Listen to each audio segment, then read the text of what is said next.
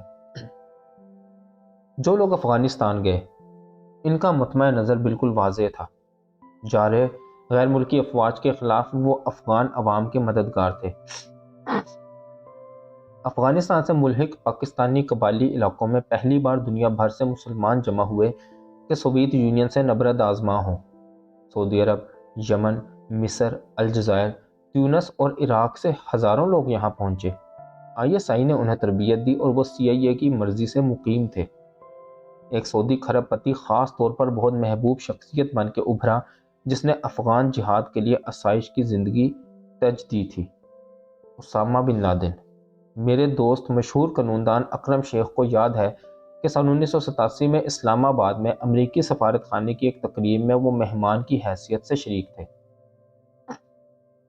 سن 1983 میں Royal cafe London میں مجاہدین کے لیے عطیات جمع کرنے کی ایک مہم میں شریک ہوا، جو عمرہ کا گڑھ تھا کہ کبھی آسکر وائلڈ اور سر ونسٹن چرچل یہاں آیا کرتے تھے۔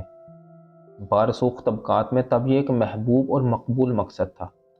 برطانیہ کے لارڈ کرین بورن اور امریکہ کی جون ہیرنگ ایسی خاتون جس میں فخر کے ساتھ شریک ہوتے۔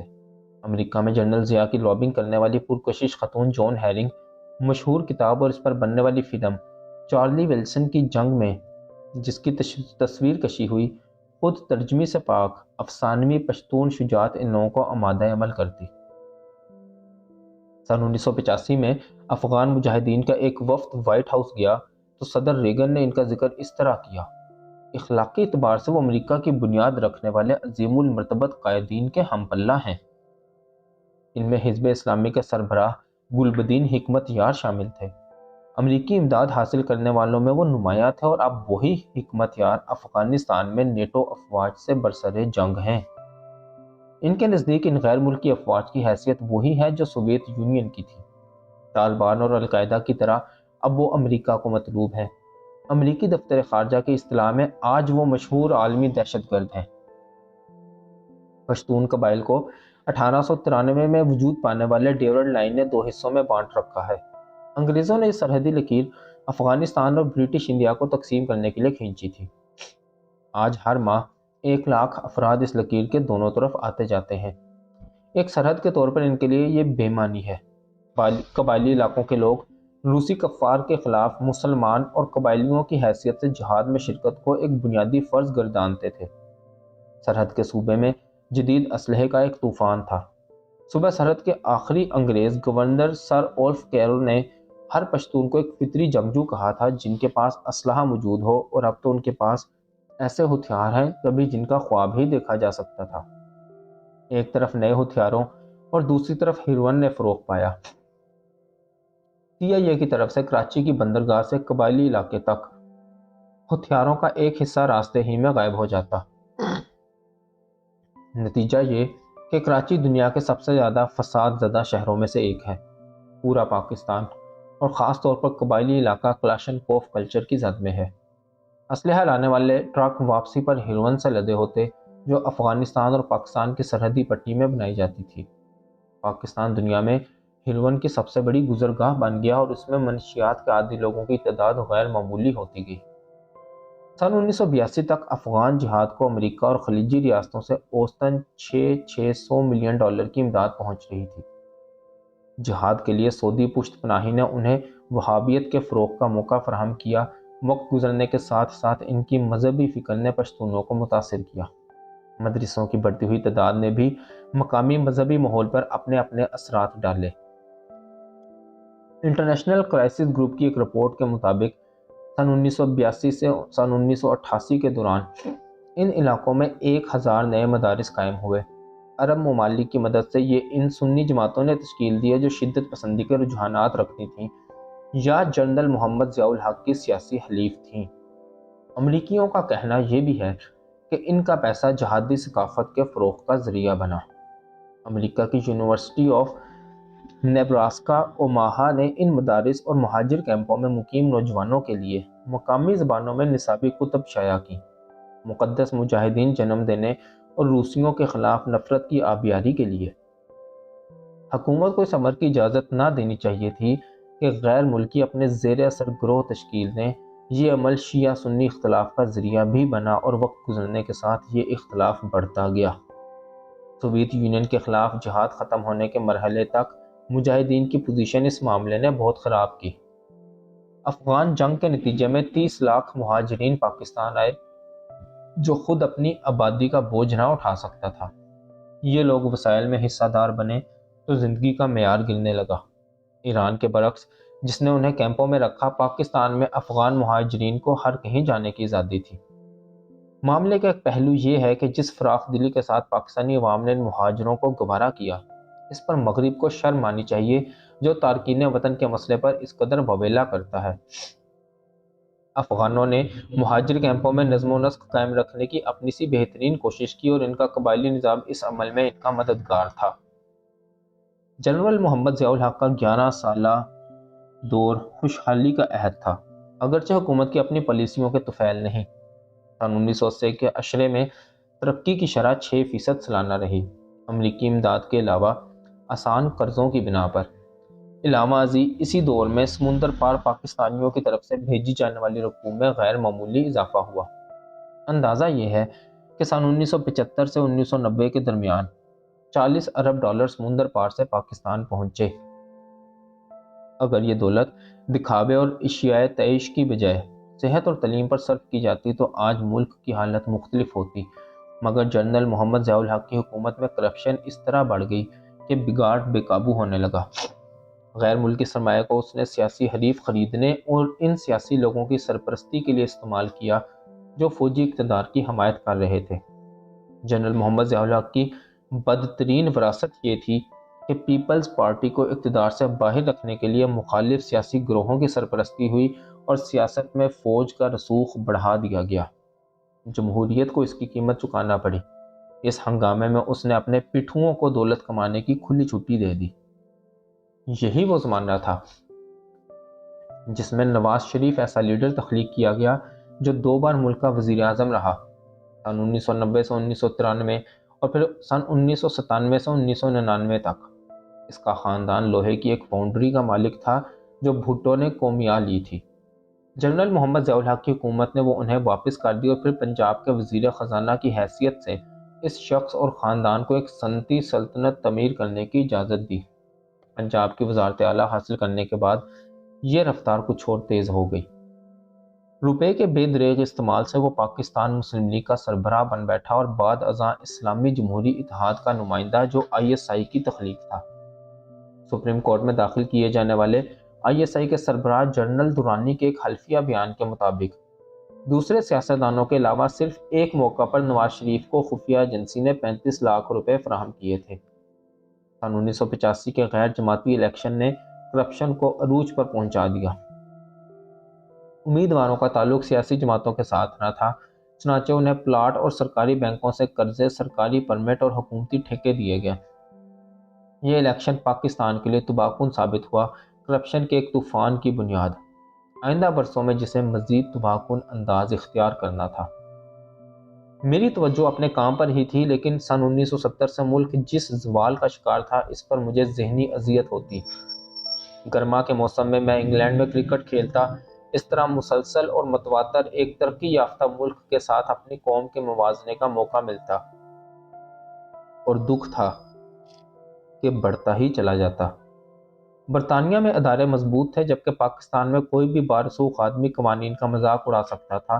ان کے لہجے زخمی ہوتے، مگر میں خاندان کے بزرگوں کو یہ کہتے سنتا کہ انگریزوں کے دور میں صورتحال بعض اعتبار سے بہتر تھی۔ قانون کی حکمرانی، قابلیت کی بالادستی اور نوکرشاہی، انگریزی عہد میں ہر چیز مقابلتاً اچھی تھی، بحیثیت مجموعی کرپشن پر بھی قابو تھا۔ میرے خاندان کے بزرگ یہ کہتے کہ حکمرانوں نے ہمیں دھوکہ دیا۔ کیا میں پاکستان پر فخر کا کیسا احساس تھا، لیکن وقت گزرنے کے ساتھ مایوسی اور پریشانی بڑھتی گئی۔ سیاستدانوں کی پہلی نسل میں سے بعض، مثلاً سردار شیر باز خان مزاری اور ایئر مارشل اصغر خان نے جناح اور اقبال کے خواب کو زندہ رکھنے کی کوشش کی۔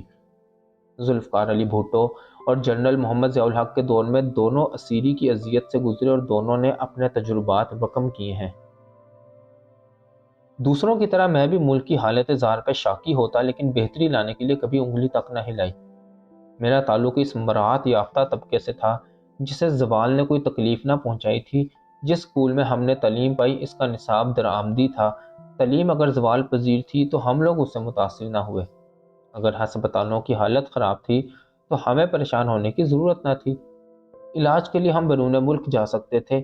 بجلی اگر میسر نہ ہوتی تو ہم جنریٹر خرید سکتے تھے۔ سرکاری دفاتر میں اگر کرپشن تھی تو ہمیں کیا، کسی نہ کسی طور ہم رشوت دے کر ہم اپنے مقاصد حاصل کر سکتے تھے۔ ہم سرکاری دفتر میں ایسے رابطوں کے حامل تھے کہ ہمارا کام رکنے نہ پاتا۔ اگر عام آدمی بھگت رہا تھا تو یہ اس کی بدقسمتی تھی۔ میں تو ذاتی طور پر استحقاق یافتہ مخلوق سے بھی زیادہ خوش قسمت تھا۔ کرکٹ کی دیوانی قوم کا میں ہیرو تھا۔ کسی چیز کے لیے مجھے شاکی نہ ہونا پڑتا۔ زندگی میرے لیے بہت ہی آسان تھی۔ ہر چند مسلمان ہونے پر مجھے فخر تھا، مگر پاکستان میں اسلامائزیشن مجھے مذہب کے قریب نہ لا سکی، بلکہ اس کے برعکس ہوا۔ جبر کے میں تباً خلاف تھا، لہٰذا جنرل ضیاء الحق کے اسلامی قوانین نے میرے اندر بغاوت کو ہوا دی۔ جب میں نے اسلام کو سیاسی مقاصد کے لیے استعمال ہوتے دیکھا تو میرے اندر بیزاری نے جنم لیا جو بڑھتی گئی۔ مذہب کا میں ادراک نہ رکھتا تھا، چنانچہ بدعنوان اشرافیہ جب اسلام کا نام لیتی تو ان لیڈروں کی بجائے میں مذہب کو ہی قصوروار سمجھنے لگتا۔ سخت گیر یہ سمجھتے ہیں کہ انقلابی اسلام سے سب مسائل حل ہو جائیں گے۔ وہ غلط طور پر یہ دعویٰ کرتے ہیں کہ ملک کو بہتر طور پر چلانے کے بجائے ہمیں مذہب کے معاملے میں اپنے رویے کو بدل لینا چاہیے۔ سن 1970 اور 1980 کے عشروں میں سرکاری ٹیلی ویژن سے جو بعض اعتبار سے سب سے مؤثر ادارہ تھا، علماء کرام کو لوگ اسلام کے بارے میں واعظ کرتے ہوئے سنتے۔ اکثر نوجوان منہ پھیر لیتے یا ٹی وی بند کر دیتے۔ یہ منافقت تھی جو رد عمل کو جنم دیتی۔ لوگ بجا طور پر یہ سمجھتے تھے کہ اسلامی معاشرے میں کردار کا معیار نہایت ہی بلند ہونا چاہیے۔ اسلامی انقلاب کے باب میں افغانستان اور ایران سے بھی میری امیدیں پوری نہ ہوئیں۔ سوویت یونین کی واپسی کے بعد باہمی جنگوں نے شدید مایوسی کو جنم دیا جنہیں مقدس جہادی مانا جاتا تھا۔ وہ حصول اقتدار کے لیے قتل اور ظلم کے مرتکب تھے۔ کتنے لوگ قربان ہوئے تھے، کتنا بے حساب اثار، مگر لیڈروں نے دھوکہ دیا۔ طالبان نے جنگی سرداروں کی طرف سے پھیلائی گئی ہولناک افراتفری میں اول قانون کی حکمرانی کا تاثر دیا، مگر وہ بھی وقت گزرنے کے ساتھ جبر کا ہتھیار برتنے لگے، اس لیے کہ وہ مذہب کی روح کو سمجھتے ہی نہ تھے۔ پشتون دیہی ثقافت کے ناتراشیدہ طریقوں اور روایات کو انہوں نے شریعت کا حصہ بنا کر پیش کیا۔ وہ کسی بھی دوسرے نقطہ نظر کو برداشت کرنے کے لیے تیار نہ تھے۔ اگر کسی کے چہرے پر داڑھی نہ تھی تو وہ گناہ اور جرم کا مرتکب ٹھہرا کر اسے سزا دی جاتی۔ دریں اثنا افغانستان میں جنگ ختم ہو جانے کے بعد جہادی گروپوں کے زوال نے انہیں فرقہ پرستی اور تعصب کی طرف دھکیل دیا۔ اس طرح سن 1970 اور 1980 کے عشروں کا مذہبی آئیڈیلزم دم توڑنے لگا۔ افغان جنگ کے دوران سعودیوں اور ایرانیوں نے فرقہ پرستوں کی مدد کی تھی، اب وہ ایک دوسرے کے مقابل ہوئے، یعنی شیعہ اور سنی گروپ۔ عام لوگوں کے نزدیک یہ اسلام کی روح کے خلاف تھا کہ وہ رواداری پہ شدید اصرار کرتا ہے۔ ایران سے بھی لوگوں کو مایوسی ہوئی، ان کی امیدیں تحلیل ہوتی گئیں، جو یہ سمجھتے تھے کہ تہران عالم اسلام میں اسلامی جمہوری حکومتوں کے لیے ایک مثال بن سکے گا۔ مسلم عوام کو ایران کے مذہبی لیڈروں کی نگران کونسل کے کردار سے صدمہ پہنچا، جسے جمہوری اداروں کے فیصلے ویٹو کرنے کا اختیار تھا۔ یہ اسلام کی جمہوری روح سے متصادم تھا۔ اللہ کے آخری رسول صلی اللہ علیہ وسلم کا طریق یہ نہ تھا۔ اسلام کے سنہری دور میں جمہوری اصول اس کا کبھی الگ نہ ہونے والا حصہ تھے۔ رسول اللہ صلی اللہ علیہ وسلم کی حیات طیبہ اور چاروں خلفائے راشدین کے زمانے میں بھی، لیکن حضرت علی رضی اللہ تعالیٰ عنہ کے بعد جن کی حکومت مصر سے ایران تک پھیلی تھی، مسلم دنیا جمہوریت سے محروم ہونے لگی۔ 18ویں صدی میں شاہ ولی اللہ رحمۃ اللہ علیہ نے نشاندہی کی کہ ملوکیت مغل سلطنت اور مسلمانوں کے عمومی زوال کا سبب ہے۔ انہوں نے کہا کہ بادشاہت معاشرے کو مسخ کر دیتی ہے۔ آج کے بیشتر مسلمان ممالک میں جعلی جمہوریتیں قائم ہیں جو عوام کو آزادی عطا نہیں کرتی۔ اسی لیے سن 2011 کے اوائل میں مشرق وسطیٰ میں عوامی تحریکیں اٹھیں۔ مسلمان عوام نے مطالبہ کیا کہ فرد کی راہ میں ہرگز کوئی رکاوٹ نہیں ہونی چاہیے کہ وہ اپنی بہترین صلاحیت بروئے کار لائے۔ اسلامی قوانین فرد کی روحانی زندگی اور بنیادی حقوق دونوں کی حفاظت کرتے ہیں۔ ایک طرف ان کا تعلق نماز، روزہ، زکوٰۃ اور حج کے ساتھ ہے تو دوسری طرف بنیادی انسانی ضروریات سے، جیسا کہ مغرب میں یعنی زندگی کا تحفظ، مذہب اور خاندان کے علاوہ آزادی اظہار اور نجی ملکیت کا حق۔ اسلامی حکومت عوام کو حکمران کے جبر سے محفوظ رکھتی ہے۔ کوئی ایسا طاقتور نہ ہوگا کہ قانون سے بالا تر ہو۔ رسول اللہ صلی اللہ علیہ وسلم کے بعد ان کے 4 خلفاء میں سے 2 کو عدالتوں کے سامنے پیش ہونا پڑا۔ حضرت علی رضی اللہ تعالیٰ عنہ ایک یہودی کے خلاف مقدمہ ہار گئے کہ جج نے ان کے صاحبزادے کی شہادت قبول کرنے سے انکار کر دیا تھا۔ اسلام میں تمام تر حقیقی اختیار چونکہ اللہ تعالیٰ کے پاس ہے، لہٰذا عام شہری اور حکمران دونوں کو قانون کی حدود میں رہنا ہوتا ہے۔ امریکی آئین کے بانیوں نے یہی راستہ چنا جب انہوں نے دستور کو بالا تر قرار دیا۔ سن 1947 میں جب قائد اعظم سے پوچھا گیا تو انہوں نے ارشاد کیا کہ پاکستان کے آئین کا ماخذ قرآن مجید ہوگا۔ جمہوریت کے ساتھ ساتھ انصاف، بھائی چارہ، عوامی بہبود اور مساوات اسلام کے اجتماعی نظام کی روح ہیں۔ آج کی غیر مسلم دنیا میں بعض بلند تر اخلاقی اور جمہوری اقدار کار فرما ہیں۔ سن 1970 میں جب میں برطانیہ پہنچا تو میں نے پہلی فلاحی ریاست دیکھی۔ ایوب خان کے پاکستان سے لندن پہنچنے والے آدمی کو سماجی بہبود کے تصورات نے حیران کر دیا۔ میری حالت اس ممتاز اسلامی اسکالر محمد عبدہ ایسی تھی جنہوں نے یورپ سے اپنے وطن مصر کو مراجعت پر کہا تھا۔ میں نے یورپ میں کوئی مسلمان نہ پایا مگر بہت سا اسلام دیکھا، جبکہ ہمارے یہاں مسلمان بہت ہیں مگر اسلام ہرگز نہیں۔ یہ قول آج بھی سچا ہے، اس لیے کہ ایمان کی بنیادی اہمیت اپنی جگہ، لیکن اجتماعی معاملات کے اندر مغرب کی اجتماعی زندگی میں اسلامی شریعت کی روح عالم اسلام سے کہیں زیادہ کار فرما ہے۔ جب تک میں نے باقاعدہ مطالعہ شروع نہ کیا، مغرب کے دوسرے تعلیم یافتہ لوگوں کی طرح میرا بھی یہی خیال تھا کہ شریعت فقط عہد قدیم کے قوانین کا مجموعہ ہے۔ یہ جوش و جنون، پردے میں چھپی خواتین، دہشت گردی اور عدم رواداری کا مظہر ہے۔ اس احساس کا ایک سبب اسلام کے بارے میں مغربی ذرائع ابلاغ کا تعصب ہے۔ بدقسمتی سے ہم مسلمان بھی اس کے ذمہ دار ہیں کہ بعض مسلمان حکمران اور جماعتیں اسلام کی بہت ہی قدامت پسندانہ اور قبائلی انداز کی تشریح پیش کرتی ہیں۔ اصولاً اسلامی ریاست کو ایک فلاحی ریاست ہونا چاہیے۔ مجھے اس پر تعجب ہوتا ہے کہ پاکستان میں اسلامی ریاست کی بات کرنے والوں کو دائیں بازو والا کہا جاتا ہے۔ اسلامی اقدار بائیں بازو سے زیادہ مشابہت رکھتی ہیں، مثلاً سماجی بہبود اور مساوات۔ حضرت عمر فاروق اعظم رضی اللہ تعالیٰ عنہ نے جو 634 سے سن 644 تک حکمران رہے، تاریخ میں پہلی بار ایک فلاحی ریاست قائم کی، حتیٰ کہ پینشن جاری کی۔ بیواؤں، معذوروں، یتیموں اور بے روزگاروں کو سرکاری خزانے سے وظیفہ ملا کرتا۔ قرآن کے مطابق ہر سال اپنی دولت پر 2.5% زکوٰۃ کی ادائیگی فرض ہے تاکہ مفلسوں اور محتاجوں کی نگہداشت ہو سکے۔ پھر اسلامی ریاست میں وقف کا تصور موجود تھا، جس کے تحت یتیم خانے، ہسپتال، مدرسے اور سرائے موجود ہوتے۔ مفت کی قیام گاہوں میں مسافر قیام کرتے۔ آج مغرب میں سماجی بہبود، سوشل سیکیورٹی کا بہترین نظام قائم ہے۔ سب سے عمدہ مثال تو اسکینڈینیویا کے ممالک ہیں۔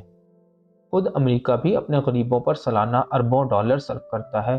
بدقسمتی سے مسلم ممالک کی اکثریت ایسے کسی بھی نظام سے محروم ہے۔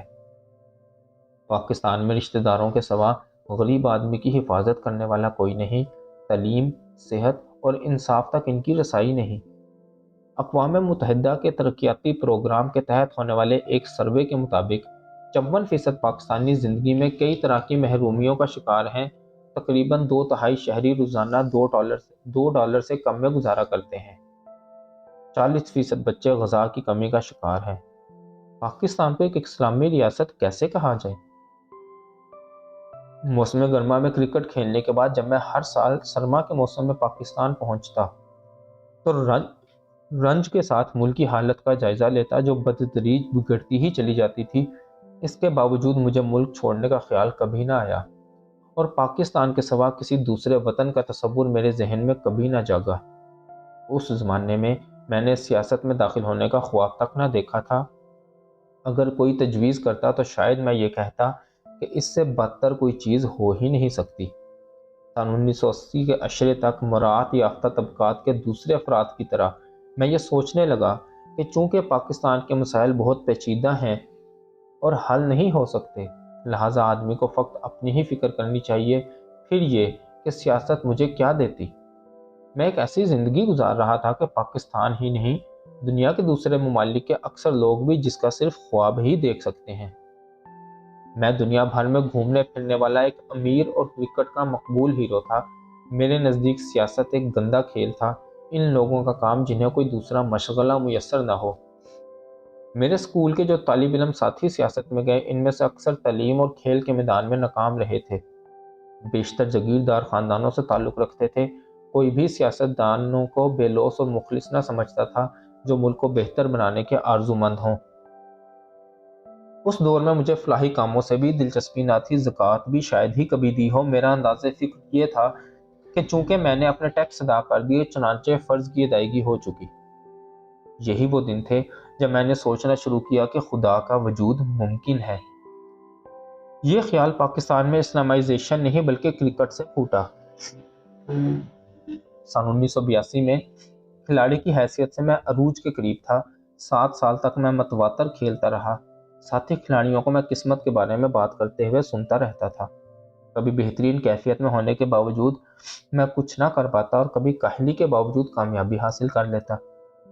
میں نے یہ بھی محسوس کیا کہ سخت مقابلوں میں ایک نقطہ ایسا ہوتا جس سے معاملہ کسی ایک ٹیم کے حق میں پلٹ جاتا۔ بعض اوقات کھیلنے کی صلاحیت سے اس کا کوئی تعلق نہ ہوتا۔ مثال کے طور پر امپائر کی کسی ایک غلطی یا تعصب سے نہ صرف ایک میچ بلکہ پوری سیریز کا پانسا ہی پلٹ جاتا۔ بسا اوقات ایسا ہوتا کہ ایک ٹیم جیت رہی ہوتی مگر کسی انہونی چیز، مثلاً بارش کے نتیجے میں دوسری فتح یاب ہو جاتی۔ بعض اوقات ٹاس سے فتح یا شکست کی راہ ہموار ہو جاتی۔ پھر ایک اور پہلو بھی ہے جس کی داد بولر ہی دے سکتے ہیں۔ بعض اوقات بہترین طور پر گیند پھینکنے سے بھی کوئی نتیجہ نہیں نکلتا، حالات خواہ کتنے ہی سازگار ہوں۔ اس کے برعکس کبھی نامساعد حالات میں بھی گیند ہدف کو جا لیتی ہے۔ بعض اوقات گیند نرم یا بدنما ہو جاتی ہے اور بہترین بولر بھی کچھ نہیں کر سکتا اور نتیجہ خراب نکلتا ہے۔ میں نے دیکھا کہ کبھی ایک بلے باز اس طرح کھیلتا ہے کہ اس کا خود پہ بھرپور اعتماد ہوتا ہے۔ یہ اعتماد کسی بھی طرح مجروح نہیں ہوتا اور اسے یقین ہو جاتا ہے کہ وہ ضرور رنز بنا لے گا۔ وہ غلطیاں کرتا ہے، گیند کو کیچ کرا دینے والی غلطیاں، اور لگتا ہے کہ ابھی ابھی وہ آؤٹ ہو جائے گا، لیکن سب تعجب کے ساتھ دیکھتے ہیں کہ وہ کامیاب رہتا ہے۔ میں نے محسوس کرنا شروع کیا کہ فقط اعتماد اور کوشش ہی کامیابی کی ضمانت نہیں۔ جو کھلاڑی اہلیت، ہنر اور عزم رکھتے ہیں وہ پہم کامران رہتے ہیں، مگر ایک حد ہے جس سے آگے ہر کوئی بے بس ہے۔ اسی کا نام قسمت ہے۔ شب و روز گزرتے رہے اور میں نے اپنے آپ سے ایک سوال پوچھنا شروع کیا، جس چیز کو ہم قسمت کہتے ہیں کیا وہی اللہ کی رضا نہیں؟ دوسرا سوال جس کی وجہ سے میں نے اللہ کے وجود کا ادراک شروع کیا یہ تھا، کوئی بھی کھلاڑی کسی وقت بھی زخمی ہو سکتا ہے۔ مہینوں تک ایک کھلاڑی کسی خاص موقع کے لیے جان توڑ محنت کرتا ہے، لیکن پھر یہ ممکن ہے کہ آخری وقت پر کوئی پٹھا کھینچ جائے۔ کیا یہ ہے ساری تگ و دود کا انجام؟ مجھے تیز رفتار بولر کی حیثیت سے ہر میچ کے لیے خود کو بہترین حالت میں رکھنا ہوتا، مگر بارہا ایسا ہوتا کہ کچھ نہ کچھ زخمی ہونے کے باوجود مجھے کھیلنا پڑتا اور یہ معلوم نہ ہوتا کہ کیا اس طرح زخم اور بھی بگڑ نہ جائیں گے۔ آدمی کا بس نہیں چلتا۔ سن 1982 میں جسمانی صحت، تجربے اور تربیت کے اعتبار سے میں بہترین حالت میں تھا۔ ایسا لگتا تھا کہ میں کرکٹ کی تاریخ میں سب سے زیادہ وکٹیں لینے کا ریکارڈ قائم کر دوں گا۔ میں اس وقت مضبوط اور طاقتور تھا، یوں لگتا جیسے کوئی چیز میری راہ روک نہ سکے گی۔ میں یہ سوچتا، آدمی بوڑھا کیسے ہو جاتا ہے؟ میں سوچ بھی نہ سکتا تھا کہ گزرتا ہوا وقت میری قوت میں کمی لا سکے گا۔ میں خود کو ناقابل تسخیر محسوس کرتا۔ صرف ایک برس میں، صرف 13 ٹیسٹ میچوں میں نے 40 وکٹیں حاصل کر لی تھیں، جو تقریباً ایک عالمی ریکارڈ تھا۔ میں ریاضت اور جنون کے ساتھ اس منزل پر پہنچا تھا اور میں نے خود اپنی ذات کے سوا کسی پر انحصار نہ کیا تھا۔ اگر میں زخمی ہو جاتا تو شاید ہی کبھی معالج کے پاس جاتا، بلکہ زخم منمل کرنے کے لیے ورزش پر بھروسہ کرتا۔ پاکستانی ٹیم نہایت تیزی کے ساتھ کرکٹ کے عالمی منظرنامے پر ایک نئی قوت بن کر ابھر رہی تھی۔ ابھی حال ہی میں ہم نے بھارت اور آسٹریلیا کی دھنائی کی تھی۔ ٹھیک اسی مرحلے پر مجھے پنڈلی کی ہڈی پر چوٹ آئی اور 2.5 برس تک میں بولنگ نہ کر سکا۔ سارے سپنے ٹوٹ گئے۔ صرف ایک کھلاڑی ہی محسوس کر سکتا ہے کہ جب ایک چوٹ سے اس کا کیریئر تباہ ہونے لگے تو دل پر کیا گزرتی ہے۔ میری اب تک کی زندگی میں یہ سب سے بڑا حادثہ تھا۔ میں وہ اعتماد بھی کھو بیٹھا جو مدتوں کی محنت کا ثمر تھا۔ کامیابی حسد پیدا کرتی ہے اور اب مجھے اس کا سامنا تھا۔ میرے متعلق افسوسناک مضامین چھپنے لگے۔ 2-3 کھلاڑیوں نے جو تب میرا مقابلہ کرنے کی تاب نہ رکھتے تھے غیبت کو شعار بنایا۔ ان کا خیال تھا کہ میں ختم ہو چکا ہوں اور یہ قرض چکانے کا وقت ہے۔ ایسے لوگوں کا مقابلہ میں ہمیشہ میدان میں کرتا اور ان کا منہ بند کر دیا کرتا۔ اب میں بے بسی کا شکار تھا اور نہیں جانتا تھا کہ کیا کروں۔ میں نے گوشہ نشینی اختیار کر لی اور ایک ذہنی بحران نے مجھے آ لیا۔ اب میں پیچھے مڑ کر دیکھتا ہوں تو احساس ہوتا ہے کہ یہ تو محض چائے کی پیالی میں اٹھنے والا ایک طوفان تھا۔ بہت بعد میں نے کرکٹ کے مورخ ڈیوڈ فرتھ کی کتاب پڑھی کہ کتنے ہی کھلاڑیوں نے اس حال میں خودکشی کر لی جب وہ میدان میں اترنے کے قابل نہ رہے۔ اگرچہ میں اس کیفیت میں کبھی مبتلا نہ ہوا، لیکن اب میں ان کی ذہنی اذیت کا اندازہ کر سکتا تھا۔ ذہن میں اس سوال کے ساتھ کہ اب کبھی میں بولنگ کر سکوں گا یا نہیں، میں نے خود کو غیر محفوظ پایا اور اپنے آپ پر میرا اعتماد متزلزل ہونے لگا۔ میں ایک ستارہ شناس اور قسمت کا حال بتانے والے 2 اور آدمیوں سے ملا۔ اس سے پہلے میں نے کبھی ایسے لوگوں کے بارے میں سوچا تک نہ تھا۔ کبھی مجھے ان کی ضرورت ہی نہ پڑی تھی۔ خود پر میرا اعتماد ایسا تھا کہ اپنی صلاحیت اور ریاضت سے جو چاہوں میں حاصل کر سکتا ہوں۔ میں ان کھلاڑیوں جیسا نہ تھا جو شگون لیتے اور یہ سمجھتے ہیں کہ فلاں چیز یا عادت کی وجہ سے کامیابی کا حصول ممکن ہے۔ نجومیوں سے میری ملاقاتیں بے ثمر رہیں۔ جو کچھ انہوں نے کہا اس کا بڑا حصہ بے بنیاد تھا۔ تب میں نے فیصلہ کیا کہ دوبارہ کبھی ان کے پاس نہ جاؤں گا۔ احتیاج اور پریشانی کے باوجود میں اللہ کی طرف متوجہ رہا، خاص طور پر اس وقت جب پنڈلی میں ٹیس اٹھتی۔ 2 بار زخم کے مکمل طور پر مندمل ہونے سے پہلے میں نے گیند کرانے کا تجربہ کیا۔ تیسری بار میں محتاط رہا، لیکن اپنے آپ سے میں نے کہا، اللہ جانے اب کیا ہوگا، میں کبھی کھیل بھی سکوں گا یا نہیں۔ انشاءاللہ اگلی ویڈیو میں ہم اس کتاب کے باب موت اور پاکستان کی روحانیات کو پڑھنے کا آغاز کریں گے۔ تب تک کے لیے اللہ حافظ، جزاک اللہ خیر۔